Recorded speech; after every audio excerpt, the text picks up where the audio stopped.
Hi, my name's TJ Rodgers. I run Cypress Semiconductor, and I worked with Clive in the 1980s. We were a bunch of engineers, and we decided that we needed a real manufacturing guy to run our big new fab in Round Rock, Texas.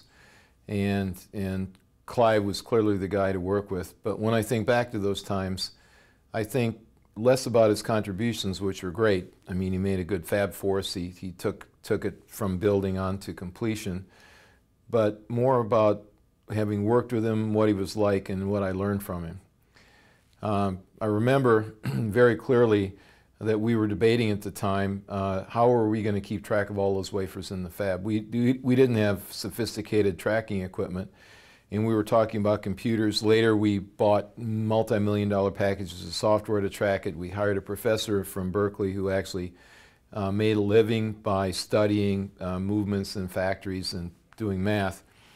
And Clive came in, and we were all worried about what to do, and he just said, you know, don't worry about it. It's simple. And we go, you're going to start 2,000 wafers a week. You know, you're going to have 5,000, 10,000 wafers in the fab. You got to track them all. Every lot's different. You know, this is a hard problem. Don't worry. So I remember when I went down there, in one of my monthly reviews, I walked into the ante room in front of the fab. It was a clean room, but it was not part of the fab. And there was a great big bulletin board, a whiteboard, attached, and it was a magnetic board, and there were little magnetic clips on it, and each little magnetic clip had writing on it, and there was a lot. And then there was an axis about where the lot should have been in the fab and where the lot was in the fab, and then there was a line.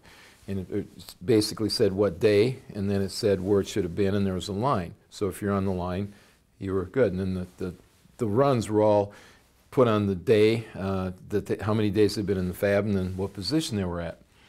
And I watched the system work, and an operator would come out of the fab, look up at the board, look for a run that was in the area she came from, and grab the magnet and put it in her pocket, and then go find the silicon and work on it, and then come back and take the magnet and move the magnet to the next step.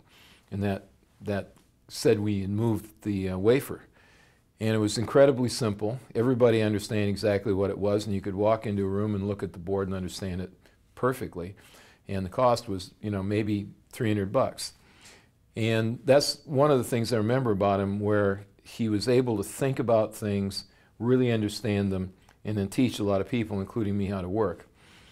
The interesting thing about it is that was 1986, so we got 96, 06, 6, 30 years, not quite. And we've had big software packages, and today we run our fab with what we call Big Board.